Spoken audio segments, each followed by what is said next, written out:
किसकी है? CRPC की रिप्लेसमेंट है, ठीक है। और उसमें हम रेंडमली एक चैप्टर उठाए थे, चैप्टर नंबर 10, क्योंकि थोड़ा इस चैप्टर में कनेक्ट ज़्यादा लोग हो सकते हैं। और chapter number 10 that's called here order for maintenance of wives, children and parents, ठीक है। तो इस चैप्टर का मेन खासियत क्या है कि कमज़ोर जो होते हैं, जो वीकर सेक्शन होते हैं, उनको सपोर्ट करें। और ये जो सेक्शन है ये इंस्पायर्ड है कॉन्स्टिट्यूशन ऑफ इंडिया के आर्टिकल 15 से भी इंस्पायर्ड है, जहाँ पे आर्टिकल 15 कॉन्स्टिट्यूशन का कहता है कि भाई किसी को डिस्क्रिमिनेशन नहीं करेंगे, race, sex, caste, place of birth, religions, इन सब बेसिस पे कोई डिस्क्रिमिनेशन नहीं होगी। लेकिन वही जब आगे बढ़ रहे थे तो वहाँ पे एक स्पेसिफिकेशन थी कि स्टेट वुमेन और चिल्ड्रन के एडवांसमेंट के लिए स्पेशल प्रोविजन कर सकती है। इस वुमेन और चिल्ड्रन को स्पेसिफाई किया गया था कि हाँ भाई ये किया जा सकता है, उनके अपलिफ्टमेंट के लिए, उनके एडवांसमेंट के लिए कोई स्पेशल कानून जो है वो ला सकती है। अपार्ट फ्रॉम दैट आर्टिकल 14 भी इसको सपोर्ट करता है। आर्टिकल 14 का कहना है कि state shall not deny to any person the equality before the law and equal protection of law within the territory of India. The word says that equality before the law. और equality before the law के लिए आपने पहले भी पढ़ा था कि ये पॉजिटिव कॉन्सेप्ट नहीं है, बल्कि इसकी क्या है, नेगेटिव कॉन्सेप्ट है। इसका मतलब क्या होता है कि हर कोई लॉ के सामने इक्वल नहीं है। इस देश में हर कोई इक्वल नहीं है, अमीर है, गरीब है, पिछड़ा हुआ भी है, ऊपर की जाति का है, नीचे की जाति का भी है, और बहुत कमाने वाला भी है, कम अर्न करने वाला भी है ना। तो सबके ऊपर इक्वल कानून नहीं लगाया जा सकता है। जो अनइक्वल है उसको पहले इक्वल करना पड़ेगा, फिर इक्वल लॉ जो है वो इम्प्लीमेंट करेंगे। ये जो सपोर्ट कर रहा था ये आर्टिकल 14 स्पेसिफाई कर रहा था। तो आर्टिकल 14 एंड आर्टिकल 15 जो कॉन्स्टिट्यूशन ऑफ इंडिया का जो सपोर्ट प्रोविजंस हैं वुमेन एंड चिल्ड्रन के लिए, बस उसी के सपोर्ट से आर्टिकल सेक्शन 125 CRPC में, और CRPC खत्म हो जाने के बाद सेक्शन 144 BNSS में इनकॉर्पोरेट किया गया, just to support the women and children. सही है। लेकिन एक प्रॉब्लम है यहाँ पे, सीनियर सिटीजन्स, पेरेंट्स के लिए भी बातें कर रहे हैं। पेरेंट्स, फादर हो, मदर हो, इन सभी के लिए बातों को स्पेसिफाई किया जा रहा है। चाइल्ड की बात तो है ही 2 प्रोविजन में यहाँ पर। अब देखिए सबसे इंपॉर्टेंट बात कि मेंटेनेंस अगर मिलेगा, तो मैं एक बार छोटा सा रिवीजन दे दूँ क्या है कैसे है, और एक छोटी सी मैं एक बार बैकग्राउंड बता दूँ पहले। नॉर्मली अगर हम अपने सिचुएशन में देखते हैं, सोसाइटी में देखते हैं, हस्बैंड होते हैं, वाइफ होती हैं, और शादी ठीक चलती है तब तो कोई बात नहीं है। लेकिन जब शादी क्रैक होती है, मतलब दोनों का सेपरेशन होता है, डिवोर्स अभी नहीं हुआ है लेकिन सेपरेशन हुआ है, तो सेपरेशन के दरमियान ये जो लेडी है उनकी मेंटेनेंस कैसे होगी? बिकॉज हर एक लेडीज ऐसी नहीं है जो सेल्फ डिपेंडेंट है, अर्न करती हैं। बहुत सारी लेडीज ऐसी हैं जो घर संभालती हैं, और घर संभालने की कोई इनकम होता नहीं है, और पॉसिबल है कि स्टार्टिंग से जो है वो हस्बैंड की इनकम पे डिपेंडेंट है। नाउ अब कुछ ऐसी अनफॉर्चुनेट इवेंट्स हुए हैं जिसके वजह से दोनों का साथ रहना मुश्किल है। तो प्रॉब्लम वुमेन के लिए है कि भाई उनके पास अर्निंग नहीं है, और हस्बैंड के पास जो है वो सफिशिएंट मीन्स है। ऐसा नहीं कि वाइफ के पास अर्निंग नहीं है, बात यहाँ ये है कि वाइफ अनेबल टू मेंटेन है, अपने आप को मेंटेन करने में अनेबल है। पॉसिबल है, कई रीजन की वजह से हो सकता है एजुकेशंस, हो सकता है कि सोसाइटी का बैकवर्डनेस, तो कई ऐसे रीजन्स होते हैं जिसकी वजह से जो है वाइफ अपने आप को मेंटेन करने में अनेबल है। तो सेक्शन 144 उन्हीं वाइफ्स को सपोर्ट करता है, और कहा कि जो हस्बैंड है और उसकी रिस्पॉन्सिबिलिटी है, सेपरेशन हो गया तो क्या हो गया, हस्बैंड के पास क्या है, सफिशिएंट मीन्स है, और वो हस्बैंड क्या कर रहा है, नेगलेक्ट कर रहा है, या फिर क्या कर रहा है, रिफ्यूज़ कर रहा है। नेगलेक्ट या रिफ्यूज़, मतलब रिफ्यूज़ मीन्स साफ साफ मना किया कि जाओ, पैसे नहीं देता। अब वो सोचता है कि ऐसे बोल दूंगा तो कोर्ट चली जाएगी और कोर्ट में केस कर देगी हमारे ऊपर, तो उसको लटकाता हूँ, बोलता हूँ दूंगा दूंगा, आज दूंगा कल दूंगा, कभी मना ही नहीं कर रहा है, लेकिन दे भी नहीं रहा है। तो यहाँ बातें क्या आ रही है, तो यहाँ पे स्पेसिफाई कर दिया नेगलेक्ट, और नेगलेक्ट और रिफ्यूज़। कौन सा हस्बैंड, कौन सा पर्सन जिसके पास सफिशिएंट मीन्स है। अब यहाँ सफिशिएंट मीन्स का मतलब मैंने आपको ये नहीं बताया था कि उसके पास अर्निंग आती हो, महीने की सैलरी आती हो, या बिजनेस से इनकम आता हो। ये मीनिंग यहाँ तक लिमिटेड नहीं है।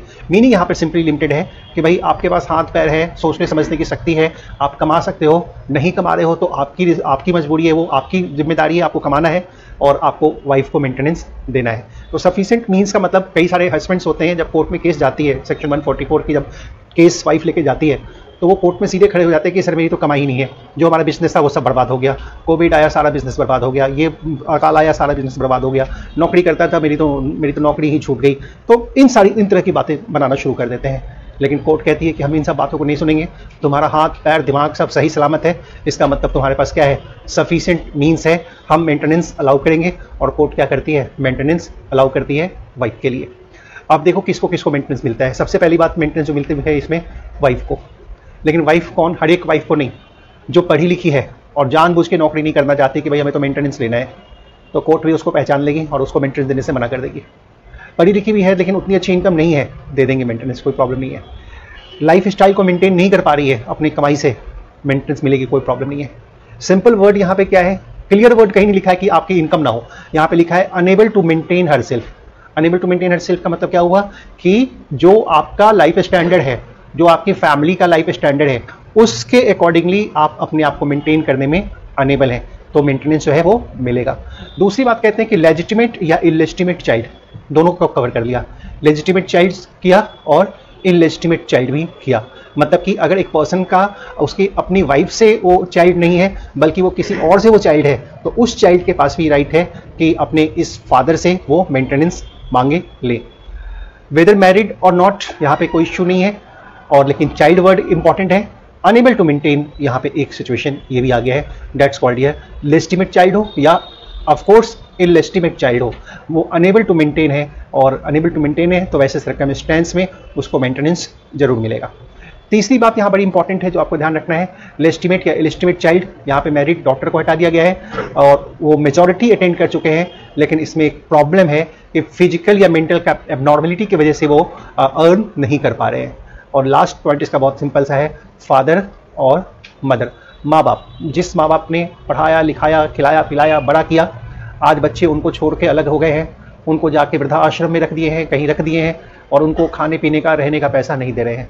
ठीक है, उनके पास भी अच्छी अपॉर्चुनिटी है, वो कोर्ट में जा सकते हैं, कोर्ट में 144 का पिटीशन लगा सकते हैं, और कोर्ट अगर ये फाइंड आउट करती है कि उनके बच्चे जो है उनके पास सफिशिएंट मीन्स है अर्न करने की, पैसे हैं, तो कोर्ट क्या कर सकती है, मेंटेनेंस अलाउ करती है, कोर्ट मेंटेनेंस अलाउ करती है।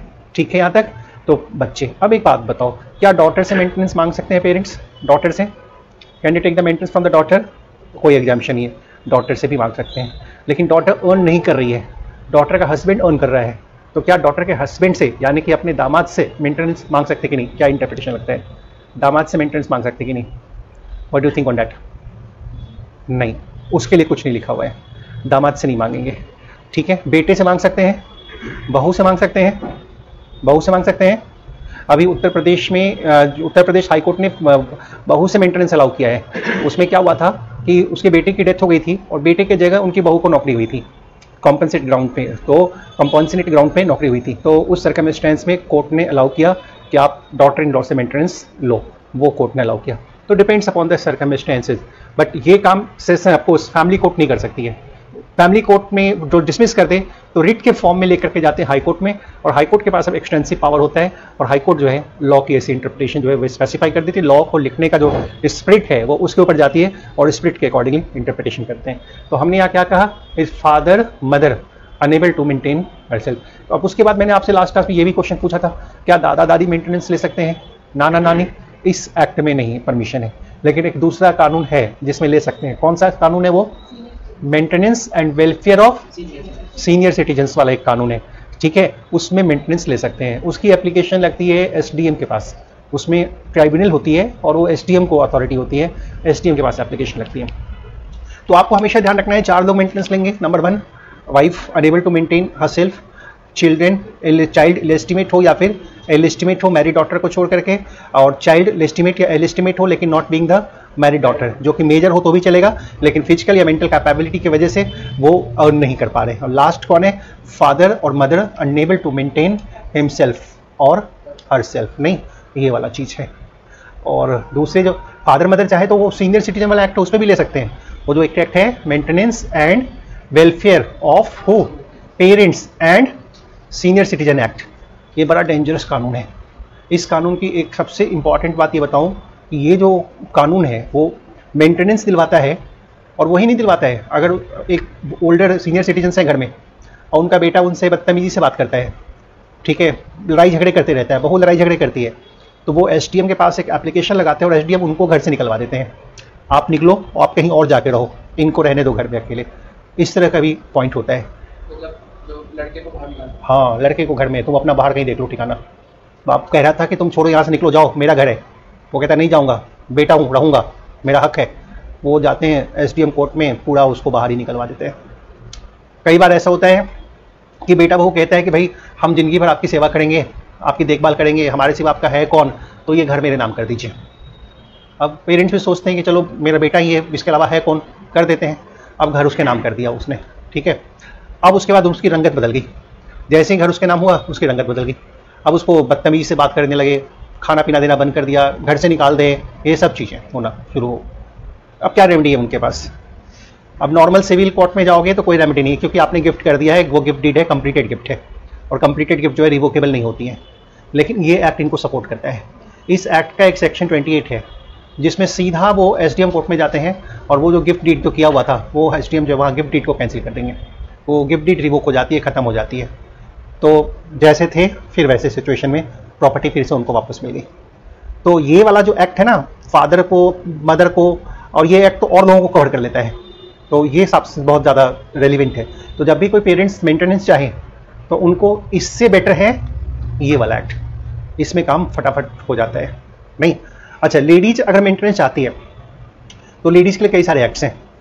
कौन कौन से एक्ट हैं लेडीज़ को मेंटेनेंस, वाइफ को मेंटेनेंस देने के लिए? लेडीज़ को मेंटेनेंस देने के लिए सबसे पहले है protection of women against the domestic violence act, जिसको हम डीवी एक्ट कहते हैं।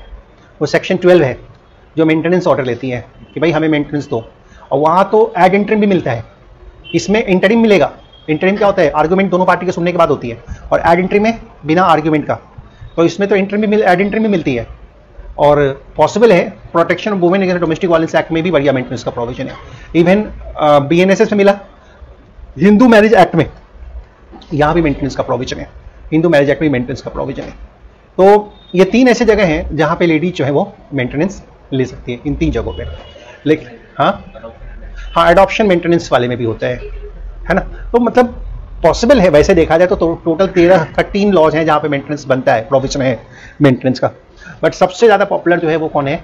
Section 144 of the BNSS. ये सबसे ज़्यादा पॉपुलर है क्योंकि इसमें काम जल्दी होता है। फैमिली कोर्ट अलग डेडिकेटेड है, एप्लीकेशन लेकर के फैमिली कोर्ट में खड़ा हो जाना है, और फैमिली कोर्ट जरा भी बॉदर नहीं करती है, हमेशा मेंटेनेंस लेने वाले के पक्ष में देखती है ऐसी बातों को, और उसके अकॉर्डिंगली वो चलती हैं। सही है, ये एक्ट ही इनका होता है।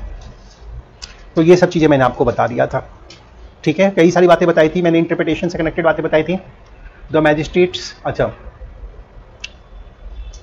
नाउ नेक्स्ट पॉइंट, ये सब बना देते हैं।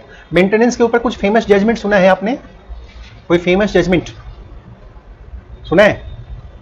एक जजमेंट मेंटेनेंस के ऊपर बहुत सिंपल है, रजनीश वर्सेज नेहा, जो काफ़ी पॉपुलर है। और जितने लोग मेंटेनेंस का सूट फाइल करते हैं, सुप्रीम कोर्ट ने बोला है कि इसके अकॉर्डिंगली एफिडेविट दोगे। सुप्रीम कोर्ट ने इस जजमेंट में एक गाइडलाइन बना दिया मेंटेनेंस का, और कहा है कि मेंटेनेंस इसी के अकॉर्डिंगली मिलेगी, और पॉसिबल है जो एफिडेविट्स वगैरह इसी में। एक जजमेंट और बड़ा पॉपुलर है, जरा बताओ कौन सा जजमेंट है? एक जजमेंट और पॉपुलर है, Saira Bano versus Saira Bano versus union of India, writ form में। ये मेंटेनेंस के ऊपर ही ये भी है, सायरा बानो का केस। सुना है सायरा बानो का केस? क्या 144? पहले 125 पे होता था वो तो है अपना। सायरा बानो का केस भी काफ़ी पॉपुलर था, इसमें सायरा बानो के केस में ही सारा कुछ आया था। नहीं 3 तलाक वाला नहीं। सायरा बानो के हस्बैंड ने उनको डिवोर्स दे दिया, तलाक दे दिया, ठीक है। ये अराउंड जो बातें हैं 1986-87 के आसपास की बातें हैं। गुजरात के थे ये लोग। तो सायरा बानो के हस्बैंड ने इनको तलाक दे दिया, और ये अचानक जो है अब बेघर हो गई। वहाँ जो 3 तलाक होता है, तलाक पहले तो ऐसे ही चलता था, तो वो अचानक से बेघर हो गई, ठीक है। जब वो बेघर हो गई तो इन्होंने सेक्शन 125 सीआरपीसी में मेंटेनेंस की पिटीशन लगाई। अब आपने पढ़ा था ना, मेंटेनेंस क्या डिवोर्स्ड वाइफ को मिलती है, जिसको डिवोर्स कर देते हैं, है प्रोविजन, मिलती है। तो इन्होंने भी पिटीशन लगाई। तो जब ये पिटीशन लगाई तो वहाँ की फैमिली कोर्ट ने अलाउ कर दिया। इनका आर्गुमेंट क्या था ये समझ लो पहले। सबसे पहले इनके हस्बैंड भी एडवोकेट थे। इनका आर्गुमेंट ये था कि देखो हम मुस्लिम हैं, और मेंटेनेंस देना तलाक के बाद मुस्लिम धर्म में हराम है। कोई मेंटेनेंस ले, एक बार जब डिवोर्स हो जाता है, तलाक हो जाता है, तो इद्दत के पीरियड के बाद एक होता है इद्दत, जो 60 दिन का पीरियड होता है, 60 डेज का, उस दरमियान मुस्लिम लेडीज को मेंटेनेंस मिलता है। जैसे आज तलाक तलाक तलाक बोला, और वहाँ से इद्दत का पीरियड शुरू हो जाएगा और उस 60 दिन का रहता है कि वहाँ तक मेंटेनेंस मिलेगा उनके इस्लाम धर्म के अनुसार। उसके बाद मेंटेनेंस मिलना जो है बंद हो जाएगा। तो वहाँ तक तो उसने पेमेंट किया 60 दिन के तक, 60 दिन के बाद अब पेमेंट करना बंद कर दिया। कहना यह है कि भाई मेंटेनेंस लेना लेडी के लिए हराम है, क्योंकि अब डाइवोर्स हो चुका है, अब वो अपने पुराने हस्बैंड से नहीं ले सकती है कुछ भी, उसका कोई हक नहीं है। तो फैमिली कोर्ट ने ये बात नहीं माना। फैमिली कोर्ट ने कहा कि ये चूंकि वुमेन वेलफेयर के लिए कानून है, तो इसमें जो रिलीजन्स है वो हम नहीं ले सकते, हमारा कोई रिस्ट्रिक्शंस नहीं है, और फैमिली कोर्ट को ये देखने का भी राइट नहीं था। उस वक्त फैमिली कोर्ट नहीं है था, वहाँ पे जुडिशियल मैजिस्ट्रेट देखते थे। तो जुडिशियल मैजिस्ट्रेट ने मेंटेनेंस अलाउ कर दिया, अराउंड 500 रुपये पर मंथ के हिसाब से मेंटेनेंस अलाउ कर दिया। उस वक्त 500 रुपये बहुत बड़ी चीज़ होती थी, और उस वक्त कानून भी मैक्सिमम मेंटेनेंस 500 रुपये ही था उस वक्त। तो 500 रुपीज़ पर मंथ जो है मेंटेनेंस अलाउ किया। अब जब 500 रुपये पर मंथ का मेंटेनेंस अलाउ किया, तो उसके बाद वो चले गए हाई कोर्ट में, और हाई कोर्ट ने जो फैमिली कोर्ट के डिसीजंस है उसको बरकरार रखा। उसके बाद वो चले गए कहाँ पे? सुप्रीम कोर्ट में। और सुप्रीम कोर्ट ने क्या वर्डिक्ट दिया? सुप्रीम कोर्ट ने कहा, हाई कोर्ट का जो जजमेंट था सुप्रीम कोर्ट ने भी उसको अपहोल्ड रखा, उस मेंटेनेंस को अपहोल्ड रखा। ठीक है, वो उस मेंटेनेंस को अपहोल्ड रखा। अब कहानी थोड़ी टर्न होती है। कहानी टर्न क्या होती है? अब यहाँ से देखो बहुत सारी स्टोरी शुरू हो जाएगी, कई स्टोरी मिलनी शुरू हो जाएगी। अब जो भी मुस्लिम गुरु धर्मगुरु सब हुआ करते थे वो परेशान हो गए कि भाई हमारे धर्म में तो तलाक बहुत ईजिली होता है, और हम कितना मेंटेनेंस देंगे, और 4-4 शादियाँ वो करते हैं। ठीक है, अब कितनी वाइफ्स को मेंटेनेंस देंगे? तो उनका तो दिमाग एक तरह से खराब होने लगा। वो चले गए सीधे प्रधानमंत्री के पास, वहाँ पर फिर पूरा का पूरा जो है धरना प्रदर्शन शुरू कर दिए। अब सुप्रीम कोर्ट सीधे सीधे मुस्लिम कम्युनिटी के खिलाफ जजमेंट दे रही है, और उनका कहना है कि हमारे धर्म में जो वो इंटरफेयर कर रही है। सही है।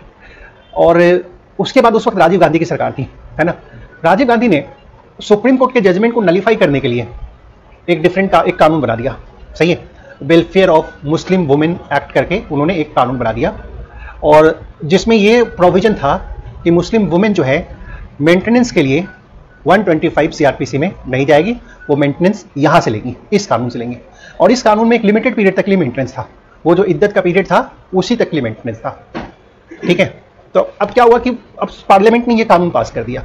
तो पार्लियामेंट ने जब कानून दिया वो नलीफाई हो गया एक तरीके से, क्योंकि पार्लियामेंट वाला कानून चलेगा। अब यहाँ तक बात हो गई। अब पार्लियामेंट वाला कानून जब चलने लगेगा तो सुप्रीम कोर्ट ने क्या किया? कहा कि भाई हम तो इस कानून का जुडिशियल रिव्यू करेंगे। अब कानून का वो जुडिशियल रिव्यू किया, और सुप्रीम कोर्ट ने फिर से अपने डिसीजन को पास किया कि मुस्लिम वुमेन के पास चॉइस होगी कि वो सीआरपीसी के थ्रू मेंटेनेंस ले या फिर उस कानून के थ्रू ले। तो ये चॉइस उनको दे दिया गया कि भाई आपको उसके अकॉर्डिंगली लेना है तो उसके अकॉर्डिंग ले लो, और सीआरपीसी के लिए अकॉर्डिंग लेना है तो आप इसमें भी क्वालिफाइड हो, इसमें कोई मुश्किल नहीं है। तो मुस्लिम वुमेन प्रेफर क्या करेगी? उनकी चॉइस है, वो सीआरपीसी प्रेफर आज भी करती हैं। आज बीएनएस है, आज मुस्लिम वुमेन को भी मेंटेनेंस जो है वो मिलता है। हाँ, वो उल्टा हो गया, साहबानो है, जजमेंट साहबानो है। हाँ चलिए ठीक है यहाँ तक। नाउ अब देखिए यहाँ क्या था, सारा बानो ट्रिपल तलाक वाली है। For the purpose of this chapter wives include, wife का मतलब इसमें क्या कहा गया है? डिवोर्स्ड बाई और obtained as a divorce from her husband and has not remarried there. इसी प्रोविजन का इंटरप्रिटेशन आगे चल करके ऐसा भी किया गया था कि अगर एक पर्सन कपल लिविंग में रहते हैं, शादी नहीं भी किए हैं, और अब ब्रेकअप हो गया है, तो भी उस लेडी को मेंटेनेंस मिलेगा। अभी आगे जजमेंट है, वो भी दिखाऊंगा। यानी कि मैरिड कपल नहीं है, ब्रेकअप भी हो गया है, अलग अलग भी हैं, तो भी मेंटेनेंस जो है ये कानून दिलवाता है। आपको मैंने सब सेक्शन 2 बताया था, allowance for maintenance or interim maintenance expenses proceeding सब बता दिया था। यहां से आप समझते हैं।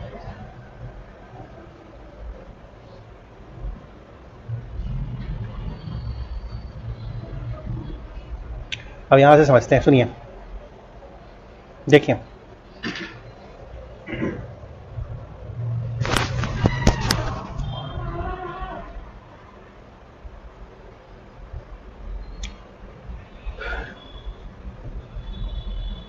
चलिए अब देखिए क्या है यहां पर।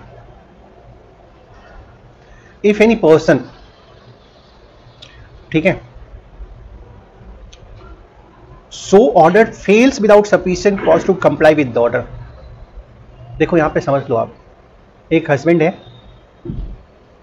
और एक जो है क्या है, वाइफ है, और दोनों की डिस्प्यूट चल रहे हैं, सेपरेशंस हैं, और वाइफ चली गई कोर्ट में, वाइफ कोर्ट में चली गई और कोर्ट ने मेंटेनेंस अलाउ किया, इसको कहा कि आप मेंटेनेंस पे करोगे ₹20,000 पर मंथ, 20,000 पर महीने का मेंटेनेंस पे करोगे, ठीक है। बट ये पर्सन जो है ना फेल टू पे हो गया, नहीं पे कर रहा है, फेल टू पे। अच्छा क्यों नहीं पे कर रहा है, क्या कोई कारण है? कोर्ट उससे पूछेगी कि भाई बताओ कारण क्या है और तुम मेंटेनेंस पे क्यों नहीं कर रहे हो, व्हाट्स द रीजन, ठीक है। ये क्या कारण बताएगा? अब कोर्ट का ऑर्डर है, ठीक है, ऐसा कोई कारण नहीं बताओ तो ट्रायल का मसला है, जो मैटर ट्रायल कोर्ट बोलेगी ट्रायल का मैटर ही है, सही है। जैसे फॉर एग्जांपल वो कह रहा है कि भाई मैं तो वाइफ के साथ रहना चाह रहा हूँ, ये जानबूझ के नहीं रह रही है, मैंने तो कुछ किया ही नहीं था, हमारा तो लड़ाई ही नहीं था, सारा झगड़ा तो इसका किया हुआ है। तो ये सब कोई कॉज नहीं होता, क्योंकि ये सब मसला क्या हो जाता है, ट्रायल का मैटर है, वो केस में देखेंगे।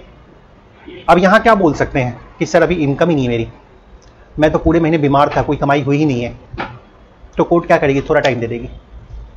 लेकिन वो जो कारण बता रहा है वो जस्टिफाइड नहीं लग रहा है। तो अब क्या होता है, तो यहाँ पे बातें देखो बड़ी सिंपल है। मैजिस्ट्रेट में for every breach of order issue करेंगे warrant for levying the amount due in the manner provided for the fines. इसको कहते हैं रिकवरी वारंट। मैजिस्ट्रेट क्या करते हैं, एक रिकवरी वारंट इशू करेंगे, और जब रिकवरी वारंट इशू किया जाता है ना, तो पुलिस घर पे लेके जाती है वो वारंट, और तुम्हें वो वारंट दिखाएगी, ठीक है। चाहे वो फाइन कोर्ट ने लगाया, अभी देखो कभी होता है ना कोर्ट ने किसी के ऊपर फाइन लगा दिया, या कोर्ट ने कोई कॉस्ट इंपोज कर दिया और आप उसको पे नहीं कर रहे हैं, तो कोर्ट रिकवर कैसे करती है? रिकवर बड़ा सिंपल है, कोर्ट के जज जो है एक क्या करते हैं, रिकवरी वारंट भेजते हैं। वो रिकवरी वारंट पुलिस वाले लेके आते हैं, आपको दिखाएंगे और बोलेंगे इसकी पेमेंट कर दो, और अगर आप पेमेंट नहीं करते हो तो बोलेंगे चलो फिर, वो जेल में डाल देते हैं, उठा के ले जाएंगे, जज के सामने पेश कर देंगे, और जज क्या कर देंगे, जेल भेज देंगे। और जब तक फाइन दोगे नहीं, जेल से छूटोगे नहीं। ये फाइन रिकवरी का तरीका होता है जो आप पढ़ोगे आगे, बीएनएसएफ में कई तरीके होते हैं। दूसरी बात यहाँ क्या होती है कि अब यहाँ जो हस्बैंड से जो मेंटेनेंस है वो भी ऐसे रिकवर किया जाएगा। अब मान लो 1 साल से कोई मेंटेनेंस पे ही नहीं कर रहा है, बहुत लोग होते हैं कोर्ट का ऑर्डर हो गया फिर भी नहीं पे करते हैं, और 20,000 रुपये महीना है तो 1 साल का कितना हो गया, 2,40,000 रुपये हो गया। तो वाइफ क्या करती है, कोर्ट में एग्जीक्यूशन पिटीशन लगा देती है कि भाई हमको मेंटेनेंस दिलवाइए, आपने ऑर्डर तो कर दिया था लेकिन ये बदमाश पे नहीं कर रहा है। तो कोर्ट उसको क्या करती है, नोटिस करती है कि आओ और बताओ, रीजन बताओ, तुम पेमेंट क्यों नहीं कर रहे हो। अगर कोर्ट उसके रीजन से सेटिस्फाई नहीं होती है तो कोर्ट इसके लिए क्या इशू करेगी, रिकवरी वारंट। मतलब इसको डायरेक्शन देगी कि देखो 1 महीने के भीतर तुम पेमेंट कर देना, और अगर नहीं पेमेंट किया तो let the NBW issued against the judgment debtor. अभी उसको आप जजमेंट डेटर कहेंगे, जेडी, जजमेंट डेटर के अगेंस्ट वारंट इशू करे। तो अब अगर नहीं पेमेंट करता है ना, तो वैसे सर्कमस्टेंस में नॉन अवेलेबल वारंट है जो कोर्ट ने इशू कर दिया है। पुलिस क्या करेगी, घर से उठा लेगी, और उठा के क्या करेगी, कोर्ट के जज के सामने ले आएगी। अब जज के सामने वो पर्सन हाजिर है, हस्बैंड हाजिर है, पुलिस लेके आई है, और उसने जुर्म क्या किया है, उसने मेंटेनेंस पे नहीं किया है। अब जज बोलेंगे कि देखो साहब तुमने मेंटेनेंस पेमेंट नहीं किया तो तुमको जेल होगा, क्योंकि बीएनएसएस इसकी जेल देता है। क्या जेल, तो कहते हैं and may sentence such person for whole or any part of each month's allowance for the maintenance or interim maintenance and expenses of proceeding as the case may be, जो unpaid है, to the imprisonment for a term which may extend to कितना, 1 month. मतलब कि अगर 12 महीने का payment नहीं किया है ना, तो जेल कितने दिनों का, 12 महीने का, सही है। तो हस्बैंड यहां खड़ा है और जज बोलते हैं कि हम तुम्हें जेल भेज रहे हैं, ठीक है, हम तुम्हें जेल भेज रहे हैं, और जेल भेजने का एक वारंट होता है, कस्टडी वारंट। वो कस्टडी वारंट डिक्टेट करवाना शुरू कर देते हैं, और कोर्ट में ही एक कोर्ट में आप देखोगे, हर कोर्ट में एक पुलिस वाला होता है जिसको कहेंगे कोर्ट नायक, नायक जिसको बुलाते हैं कोर्ट में, वहाँ का लैंग्वेज है। उसी वक्त उसको कस्टडी में लिया जाएगा, वो नायक आएगा और कैसे कस्टडी में लेगा, उसका हाथ पकड़ लेगा, हाथ पकड़ के साइड कर लेगा, इसका मतलब वो कस्टडी में आ गया। थोड़ी देर में पुलिस की वैन आएगी, वो जेल की वैन आएगी, उसको लेकर के जाएगी थोड़ी देर में। अब बताओ वो हस्बैंड क्या करेगा? पुलिस वाला तैयार है, हाथ पकड़ लिया है, ठीक है, नहीं दिया होगा, रुपये साल लेकर सजा काट ली तो माफ हो गया या वो करना पड़ेगा सजा काटने? माफ होगा, देना पड़ेगा क्या? नहीं, ये तो सजा है, अभी आ रहे हैं उस बात में। तो अगर 12 महीने का नहीं किया तो कितने महीने की जेल होगी? 12 महीने की जेल होगी, ठीक है, 12 महीने की जेल होगी। तो जज सीधे जेल अनाउंस कर देंगे 12 महीने। लेकिन वो कहता है कि जज साहब रुकिए, समझ में आ गया, मेरा दिमाग ठीक हो गया है, पैसे देता हूं। अब जज क्या बोलेंगे? सजा रिकॉल कर लेंगे या फिर भी देंगे?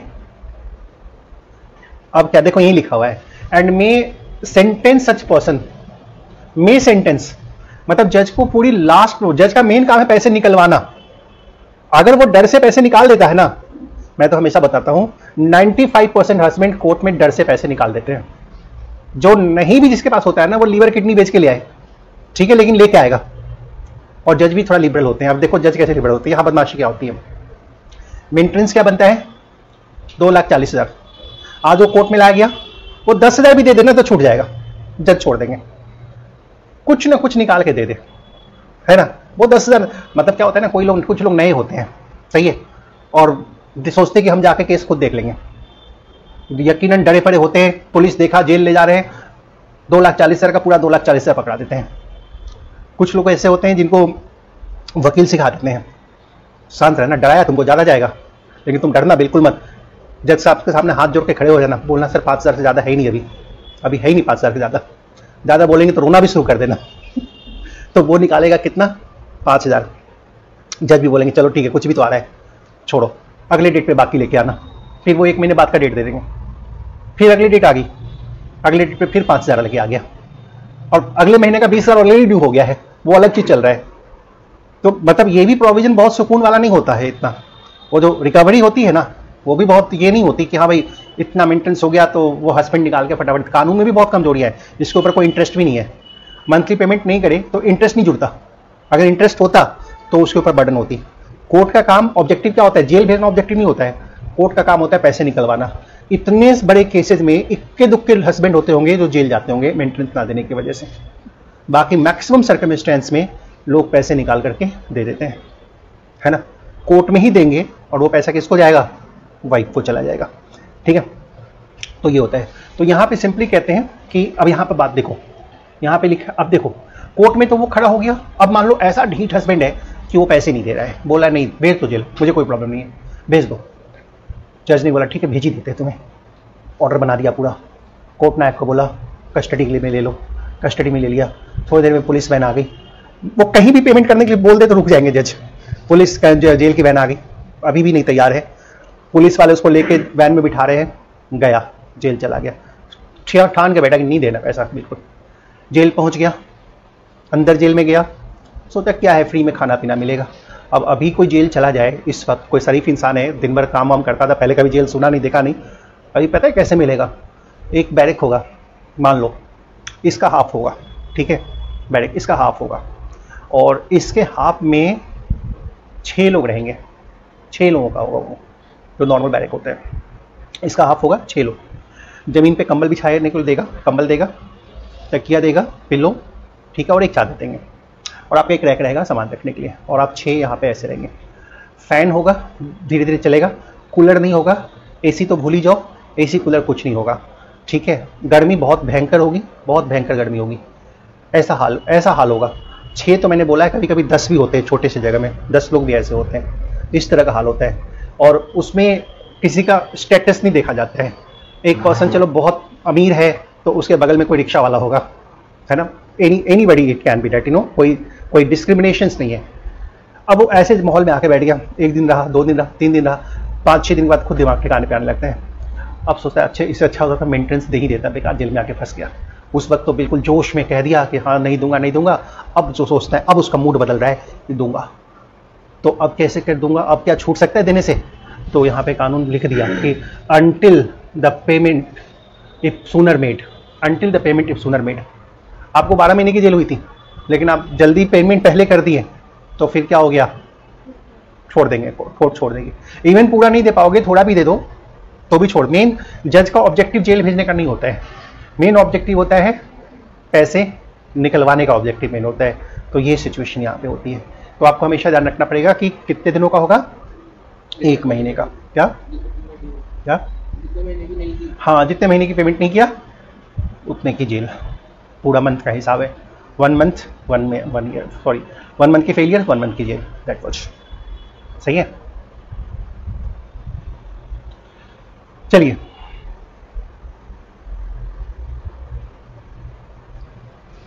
नेक्स्ट पॉइंट आते हैं। अच्छा आप सुनो, इस लेडी की मेंटेनेंस बाकी थी, सपोज करो 5 जनवरी 2023 से हस्बैंड फिर नहीं दे रहा है मेंटेनेंस, और आज क्या हो गया, कितना डेट हो गया, मान लो 20 जनवरी 20 जून 2025। इसका कितना मेंटेनेंस हो गया आउटस्टैंडिंग? मेंटेनेंस कितना इसका आउटस्टैंडिंग हो रहा है? 2023 पूरा 12 महीने, 2024 12 प्लस 12 24 महीने, और इसका 5 महीना, जून का भी तो पूरा नहीं हुआ है, 5 मंथ्स का नहीं, तो कितना हो गया, 24 और 5 29 महीने का। तो 29 को अगर हम 20,000 का मेंटेनेंस से मल्टीप्लाई कर दें, कितना होगा, कितना होगा, 4,80,000, ये होगा ना, 4,80,000, 5,80,000, कितना होगा, 29 5,80,000, सॉरी 5,80,000 पे चला गया। अब ये जब एग्जीक्यूशन लगाएंगी तो कितने दिन की लगाएगी, 5,80,000 के लिए। लेकिन अब यहाँ पे लेडी पे गुस्सा कर रहा है कानून कि तुम इतने दिन से सोई हुई थी, इसके ऊपर इतना बर्डन डाल दिया, जानबूझ के यूज कर रहे हो। फिर अभी अगला प्रोविजन कहता है कि तुम 12 महीने की रिकवरी कर सकते हो, 12 मंथ्स की। तो यहाँ देखो, provided that no warrant shall be issued for recovery of any amount due under this section unless the application be made to the court to levy such amount within the period of 1 year from the date on which it becomes due. मतलब limitation का चक्कर यहां भी है। अगर तुम्हारा maintenance 5 जनवरी 2023 से बाकी था तो तुम्हें रिकवरी एप्लीकेशन कब लगानी चाहिए थी, कब तक लगानी चाहिए थी, 4 जनवरी 2024 तक लगा देनी थी। ठीक है, 4 जनवरी 2024 तक लगानी थी। ठीक है, बट आपने नहीं लगाया, तो कोर्ट क्या करेगी, वो लास्ट का जो 12 महीने का उसको रिकवर करवाएगी। ठीक है, लास्ट का जो 12 महीना है, मतलब समझो कि वो रिकवर करवाएगी, बोलेगी हम तो 12 महीने से ज्यादा रिकवर नहीं करवा सकते। वो रिकवर कब से कब करवाएगी, यानी कि 24 से लेके 25 जून, ये जो 12 महीने का है लास्ट वाला, वो वाला करवा देगी। लेकिन इसने कितने महीने का लगाया, 29 महीने का, इससे पहले वाले 12 महीने का करवाएगी या नहीं करवाएगी? अब कानून ये नहीं कह रहा कि लिमिटेशन बाढ़ है, वो कानून ये कह रहा है कि रिकवरी वारंट एक बार में 12 महीने की हो सकती है। तो जज भी बोलेंगे पहले 12 महीने का निकलने दो, ये निकल जाएगा ना तो पिछला 12 महीने का निकालेंगे। अभी तो हस्बैंड अगर ये दलील दे कि जज साहब 12 महीने से ज्यादा की रिकवरी नहीं हो सकती है, बाकी इसका लिमिटेशन बाढ़ है, जज बोलेंगे ठीक है तुम ठीक कह रहे हो, ये 12 महीने का पे करो, चलो तुम 12 महीने का पे करो। तो जज क्या करेंगे, 12 महीने का पेमेंट करवा लेंगे। उसके बाद बोलेंगे अब तुम्हारा पिटीशन भी डिस्पोज्ड ऑफ नहीं है, अब पहले वाला 12 महीने का पे करो, उससे पहले का जो 12 महीना है उसका पे करो। बोला वो कैसे, तो देखो कानून में क्या लिखा है कि जो रिकवरी होगी वो कितने की होगी, वो 12 महीने तक की रिकवरी हो सकती है। ठीक है, लेकिन वो रिकवर हो गया, अब प्रीवियस 12 मंथ्स रिकवर करवाना है, उसमें कोई प्रॉब्लम नहीं है, वो करवाएंगे। मतलब इस तरह से कोर्ट जो है ना वो सारी रिकवरी करवा देती है, A to Z सारी रिकवरी करवा देती है। ठीक है,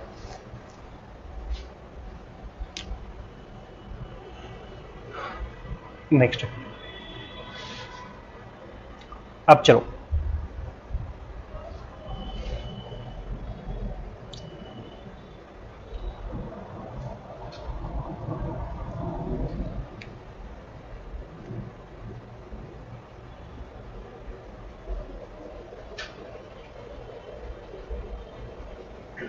अब नेक्स्ट पे आते हैं। अब ये प्रोविजन समझो, ये जो प्रोविजन होता है ना, ये होता है फॉर हस्बैंड। फॉर हस्बैंड, अगर हस्बैंड कोर्ट में ये बोले कि देखो सर मैं तो अपनी वाइफ को रखने के लिए तैयार हूं, यही है जो नहीं रहना चाहती है,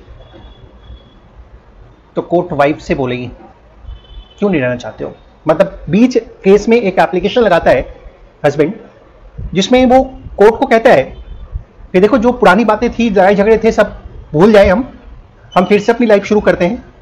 मैं अपनी वाइफ को रखने को तैयार हूं, मेंटेन करने को तैयार हूं, वो चले हमारे साथ, हमारे घर रह पे रहे, ठीक है। कोर्ट को कहते हैं कि जज साहब मेरा सेटलमेंट करवा दो, आप मेरी वाइफ से मेरा सेटलमेंट करवा दो, आप जैसे बोलोगे मैं करूंगा। अब क्या होगा, जज क्या मेंटेनेंस रिकवर करवाए या सेटलमेंट करवाए? ये प्रोविजन जज को कहता है जज साहब सेटलमेंट करवाओ। आप कहता है provided for that if such person offers to maintain his wife on the condition of living with him. वो कहता है कि भाई देखो अगर वो मेरे साथ रहती हैं तो मैं वाइफ को मेंटेन करने को तैयार हूं। तो फिर झगड़ा क्या है? वाइफ क्या कह रही थी, मेंटेन नहीं कर रहा है, अब हस्बैंड क्या कर रहा है, मेंटेन करेंगे। अब जज पूछेंगे वाइफ से, आप बताओ जी तुम्हें क्या करना है, तुमने तो पिटीशन फाइल किया था कि तुम्हारा हस्बैंड तुम्हें नहीं देखता, अब ये कह रहा है कि देखने को तैयार है, अब तुम्हें इसके साथ जाना है या नहीं जाना है। अगर वो कहती है जाना है तब तो बात यहीं खत्म, सही है, वो कहती है बात यहीं खत्म। कभी कभी कोर्ट में देखते नहीं हो वीडियो, कोर्ट में कई यूट्यूब पे ऐसे वीडियो लगे हुए हैं, ठीक है, कई कोर्ट में ऐसे वीडियो लगे हुए हैं और यही वाले एप्लीकेशंस लगी हुई है इसी पे, जहां जज सेटलमेंट करवाते हैं हस्बैंड वाइफ की। तो अब क्या होता है, अब मान लो वाइफ कहती है नहीं जी मुझे नहीं जाना है, तो जज पूछेंगे बताओ क्यों, क्या कारण नहीं जाना है, क्या कारण है। तो वाइफ कहती है कि सर देखो इसकी गर्लफ्रेंड भी उसी घर में रहती है और इससे मुझे कहता है चलने को। हस्बैंड कहता है तो क्या हुआ, मेंटेन तो करूंगा मैं इसको, सारे एक्सपेंसेस इसको दूंगा, सब खर्चे दूंगा इनको। तो क्या जज अलाउ करेंगे, यहां चले जाओ? वहां कहता है कि नहीं साहब ये नहीं चलेगा। अगर ये कारण नहीं है तो वाइफ से पूछे ठीक है बताओ फिर तुम्हें क्यों नहीं जाना है। वो कहते हैं मुझे मारता पीटता है, मुझे मारता पीटता है, लड़ाई झगड़े करता है। तो जज कहेंगे अब माफी तो मांग रहा है उस सब चीजों के लिए कि अब नहीं करेगा आगे, सही है, अब ये नहीं करने वाला है कुछ भी, तो इसको माफ कर दो, चले जाओ इसके साथ। अब वो जज का डिस्क्रिप्शन काम करेगा कि जज क्या फैसला लेते हैं कि लेडी को हस्बैंड के साथ भेजें या ना भेजें, क्योंकि अब यहां जज के पास बहुत पावर है। अगर जज बोल दे कि तुम्हें जाना है, ये कुछ नहीं करेगा, हम देखेंगे, हम पुलिस को डायरेक्शन देंगे कि तुम्हारे घर पे जाके विजिट करते रहे, और फिर भी लेडी कहती नहीं जाना है, तो जज मेंटेनेंस रोक देंगे, फिर तुम्हें मेंटेनेंस नहीं मिलेगा। लेकिन जज उस लेडी की बातों से कन्विंस हो रहे हैं कि नहीं साहब ये बहुत श्रूड है, सातिर है, ये नहीं छोड़ेगा, बदमाशी करेगा, हमें डराएगा धमकाएगा, जज उसकी बातों से कन्विंस हो रहे हैं, तो जज हस्बैंड को बोलेंगे ठीक है भाई तुम्हारा सेटलमेंट नहीं हो सकता है प्रॉब्लम से तुम्हारा। तो यही बात होती है। अब यहां कहते हैं कि भाई and she refuses to live with him, वो रिफ्यूज करिए उसके साथ रहने को। तो यहां देखिए क्या है, magistrate may consider the grounds of refusal. Magistrate उससे उसकी बातों को कंसीडर करेगी, उससे पूछेगी कि बताओ तुम क्यों रिफ्यूज कर रहे हो, और उसके बाद मैजिस्ट्रेट जो है वो ऑर्डर करेंगे दैट वाज कि लेडी को उसके साथ जाना चाहिए कि नहीं जाना चाहिए। और अगर जज के ऑर्डर के बावजूद भी वो नहीं जाती है तो जज उसके मेंटेनेंस को क्या करेंगे, रोक देंगे। और जिस वक्त तक ये सेटलमेंट चीजें चलेगी उस वक्त कोई मेंटेनेंस नहीं मिलेगा उनको, वो रुका रहेगा वो चीजें। तो ये प्रोविजन किसके फेवर का है, हस्बैंड का है। तो कई बार होता है ना हस्बैंड इसका अनरीजनेबल बेनिफिट भी उठाता है, अंदर से झगड़ा होता है, हस्बैंड वाइफ के बाद खूब लड़ाई होती है, हस्बैंड ना तो रखने को तैयार है, वाइफ ना तो जाने को तैयार है, लेकिन वाइफ जो है मेंटेनेंस के लिए कोर्ट में खड़ी है। अच्छा वो भी क्यों खड़ी होती है मेंटेनेंस के लिए कोर्ट में, ये सब तरीका क्या है, वो इसलिए मेंटेनेंस के लिए आती है कि हस्बैंड उसको डिवोर्स दे, डिवोर्स का पिटीशन हस्बैंड कोर्ट में लगाए। अब वो खुद क्यों नहीं लगाती है, खुद इसलिए नहीं लगाती है कि एलिमनी थोड़ा प्रॉब्लम आ जाएगी, एलिमनी में दिक्कत आ जाएगी। नॉर्मली अगर हस्बैंड डिवोर्स पिटीशन लगाता है तो एलिमनी अच्छा खासा बनेगा, वो सिस्टम ही ऐसे हो जाता है।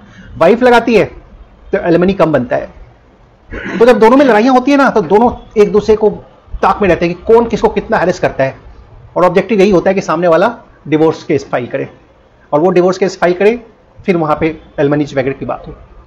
वाइफ चाहेगी हस्बैंड फाइल करे, हस्बैंड चाहेगा वाइफ फाइल करे, दोनों में ऐसे होगा।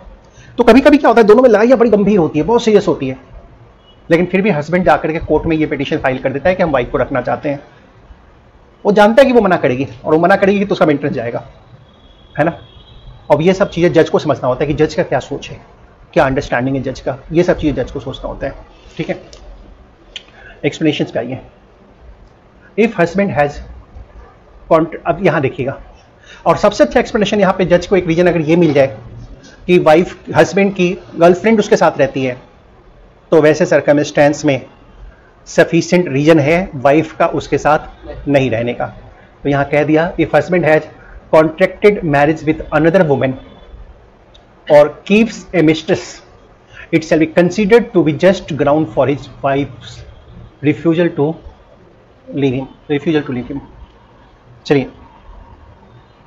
चलिए दिस वन, ठीक है।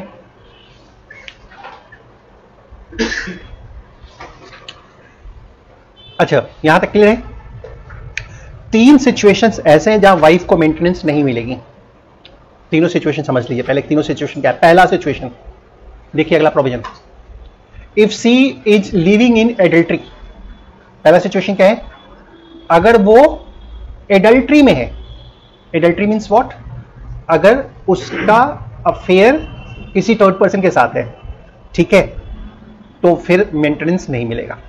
कई बार हस्बैंड होता है, जब वो मेंटेनेंस की सूट वाइफ फाइल करती है तो वाइफ के ऊपर वो एलिगेशन लगाते हैं कि इनकी क्या है, एडल्ट्री है, क्योंकि एडल्ट्री के ग्राउंड पे मेंटेनेंस ना मिले। और एडल्ट्री होती है तो प्रूफ भी हो ही जाता है, जैसे मोबाइल्स के चैट्स निकलवाए जाते हैं, सेक्शन 91 का एप्लीकेशन लगा के मोबाइल के चैट्स वगैरह सब, लोकेशंस वगैरह सब निकल जाते हैं।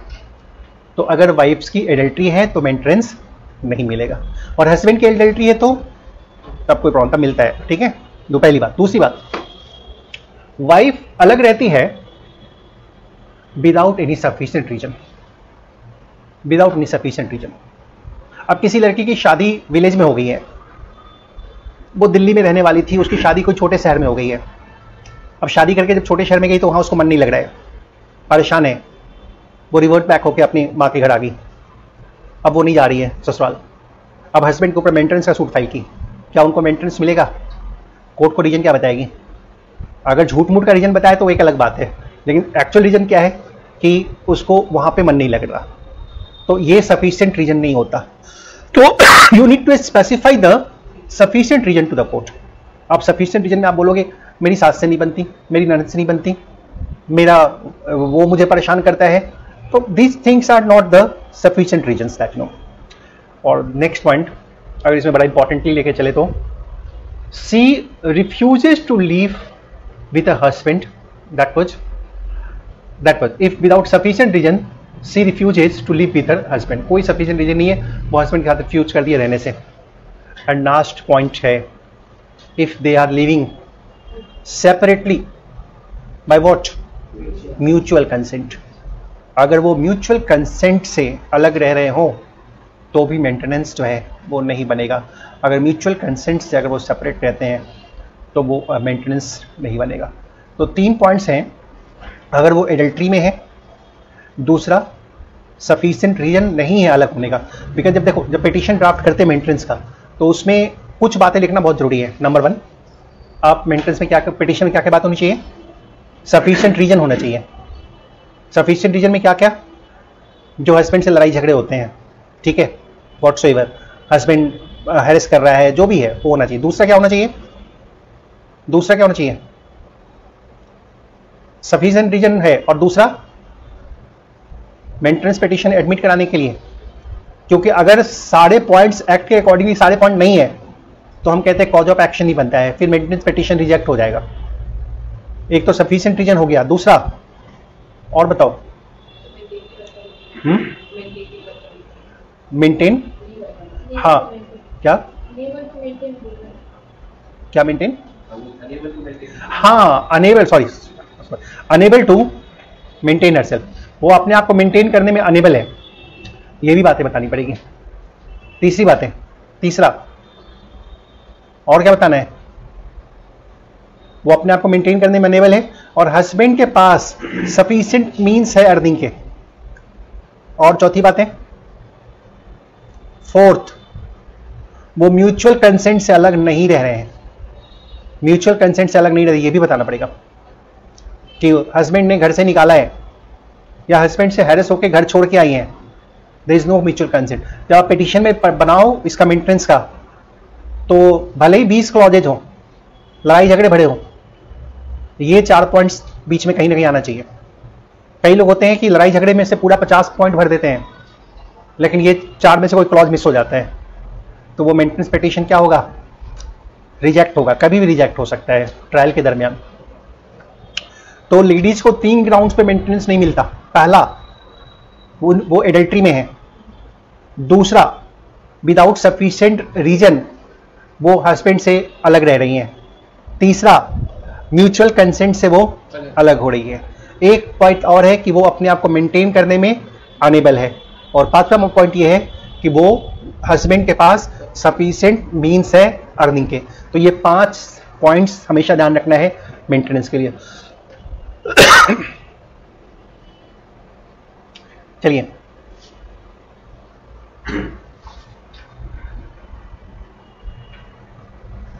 अब अगर कोई मेंटेनेंस ऑर्डर हो भी गया है, अगर कोई मेंटेनेंस ऑर्डर हो भी गया है, ठीक है। अच्छा, अब सुनो, मेंटेनेंस का केस चला हस्बैंड एंड वाइफ के बीच में। आप सुनिए बात को ध्यान से। और वाइफ ने मेंटेनेंस का सूट फाइल किया, हस्बैंड के ऊपर एलिगेशन लगाया, सब प्रूफ हो गया, सारी बातें प्रूफ हो गई। कोर्ट ने वाइफ को कहा कि, हस्बैंड को कहा कि 20,000 पर मंथ वाइफ को मेंटेनेंस पे करो। अब वो वाइफ को मेंटेनेंस पे करने लगा। अब थोड़े दिन के बाद केस खत्म हो गया। थोड़े दिन के बाद हस्बैंड को पता चला कि वाइफ उसकी जो है वो लिविंग में किसी के साथ रह रही है, किसी के साथ लिविंग में रह रही है। क्या वाइफ का मेंटेनेंस अब बंद हो सकता है या नहीं हो सकता है?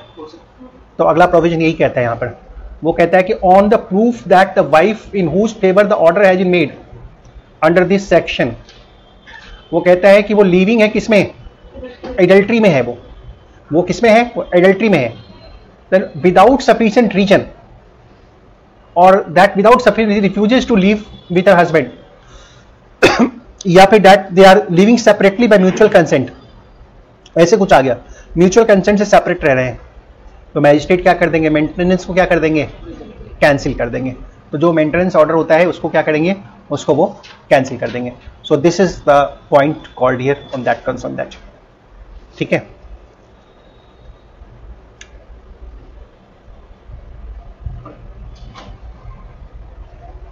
So this one, any person includes male और फीमेल। अच्छा, एक सिचुएशन बताओ, Mister X and Mister Y, they are the husband and wife. X job करता है, वाइफ घर संभालता है, और दोनों मेल है। Can they live in this manner?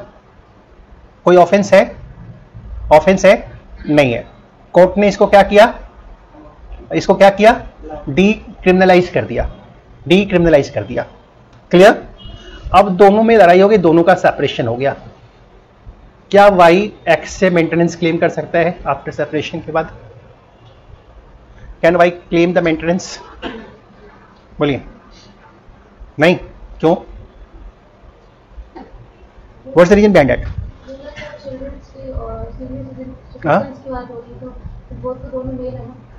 लेकिन कोर्ट ने, अभी सुप्रीम कोर्ट ने अलाउ किया हुआ है मेल फीमेल शादी कर ले, सॉरी फीमेल फीमेल कर ले, मेल मेल कर ले। पहले ये क्रिमिनल ऑफेंस होते थे, 377 आईपीसी कवर होता था इसके ऊपर, लेकिन सेक्शन 377 आईपीसी को क्या हुआ, अच्छा 377 आईपीसी को डीक्रिमिनलाइज कर दिया गया अब। तो अब जो है, पहले क्या होता था, लोग ऐसे करते थे तो जेल हो जाती थी और 10 साल की सजा थी। ठीक है, तो कोर्ट ने, अब सुप्रीम कोर्ट ने कहा कि अब ये लीगल है तो लोग करते हैं। अब कई फिल्में भी बन गई इसके ऊपर, है ना, तो लीगल भी है।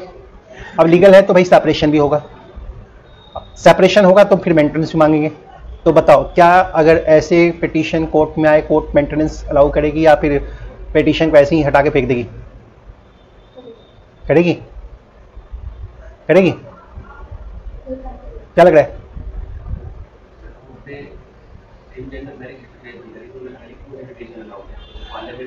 कोहैबिटेट सिविल राइट्स नहीं दिए हैं अभी, ये कह लो। डीक्रिमिनलाइज किया है, ठीक है, लेकिन सिविल राइट्स जो है ना वो अभी भी कोर्ट में पेंडिंग है। वो कोर्ट में उसके ऊपर अभी भी केस चल रहा है कि ऐसे रिलेशनशिप में सिविल राइट्स दें या सिविल राइट्स ना दें, ये अभी भी कोर्ट में पेंडिंग है। मतलब कि अब दोनों एक्स एंड वाई है, अब लिविंग में रह रहे हैं, चलो धर्म के अनुसार शादी भी कर लिया। अब एक्स बोलता है नहीं साहब मुझे तो अब किसी गर्ल से शादी करनी है, वो चला गया किसी गर्ल से शादी कर लिया, तो क्या वाई उसके ऊपर बाइगमी का केस कर सकता है? तो ये सिविल राइट्स की बात हो जाती है। आंसर है अब भी इस स्टेज में नहीं, अब थोड़ी और डेवलपमेंट होगी, है ना, थोड़ी और डेवलपमेंट होगी, और जब डेवलपमेंट होगी थोड़ी और, तो हो सकता है कि कोर्ट जो है ये भी अलाउ कर दे, और कर देगी थोड़े दिनों में, तब जा करके ये सब चीज़ें पॉसिबल है। तब लिविंग में रहते हैं, सिर्फ दोनों सेम सेक्स वाले हैं, तो डिवोर्स भी लेना पड़ेगा, ये सब चीज़ फिर आ जाएगा। फिर यूनिफॉर्म सिविल कोड में अलग से अमेंडमेंट्स करेंगे, हिंदू मैरिज एक्ट में अलग से अमेंडमेंट करेंगे, तो these are the different situation, वो एक अलग लेवल की डेवलपमेंट होगी। अभी सिर्फ इतना कहा गया है कि सेक्शन 377 आईपीसी को कोर्ट ने क्या किया, डी क्रिमिनलाइज। लेकिन ऐसा ही एक्ट एक आर्मी वालों का भी है, आर्मी वालों का भी है, और सेम चीज है, वो डिक्रिमिनलाइज नहीं हुआ है अभी, है ना। अच्छा ठीक है, यहां तक हमारा मैटर रहा। Who can claim the maintenance, ये सब आपको मैंने बता दिया। Empower the wife, children and parents. Maintenance का मतलब हुआ, एंड नेरो इंटरप्रिटेशंस आपको नहीं करना। मैंने आपको सफिशिएंट मीन्स सब समझा दिया, neglect and refuse to maintain समझा दिया, अनेबल टू मेंटेन समझा दिया। चलो अब बाकी नेक्स्ट क्लास में करते हैं, इसका आदि रखते हैं। लिविंग रिलेशनशिप पे नेक्स्ट में देखते हैं, लिविंग रिलेशनशिप में मेंटेनेंस मिलती है या नहीं मिलती है। तो कोर्ट का जजमेंट आ गया है कि लिविंग रिलेशनशिप में भी मेंटेनेंस मिलेगी, आफ्टर सेपरेशन वहां भी मेंटेनेंस मिलता है ना, क्योंकि लिविंग रिलेशनशिप में भी होते हैं तो भी डीवी एक्ट लग जाती है। डीवी एक्ट लगने के लिए शादीशुदा होना जरूरी नहीं है, शेयर्ड हाउस में होना ज्यादा जरूरी है। आप शेयर्ड हाउस में है, शादीशुदा है या नहीं है, वो डीवी एक्ट एप्लीकेबल हो जाता है, तो ये डीवी एक्ट से इंस्पायर्ड है। डिवोर्स्ड वाइफ को मेंटेनेंस मिलेगी कि नहीं मिलेगी आपको बता दिया, मैं इस पर और भी बातें करूंगा अगली क्लास में। और माइनर वाइफ हैं, क्या इनको मेंटेनेंस मिलनी चाहिए? माइनर वाइफ अभी माइनर है, 14-15 साल की एज में शादी हो गई है, सेपरेशन हो गया, क्या मेंटेनेंस मिलेगी? लेकिन हस्बैंड भी माइनर है तो तब फादर से देंगे, नहीं माइनर वाइफ को मेंटेनेंस। हालांकि माइनर की शादी वैलिड नहीं होती, लेकिन उसको वॉइड करवाना पड़ता है कोर्ट से, जब तक वॉइड नहीं करवाओगे वो वैलिड रहेगी। मुस्लिम वाइफ वाला केस अभी मैंने आपके साथ डिस्कस भी किया, मुस्लिम वाइफ का, शाहबानो बेगम, सुप्रीम कोर्ट का केस, 5 जजेस की बेंच,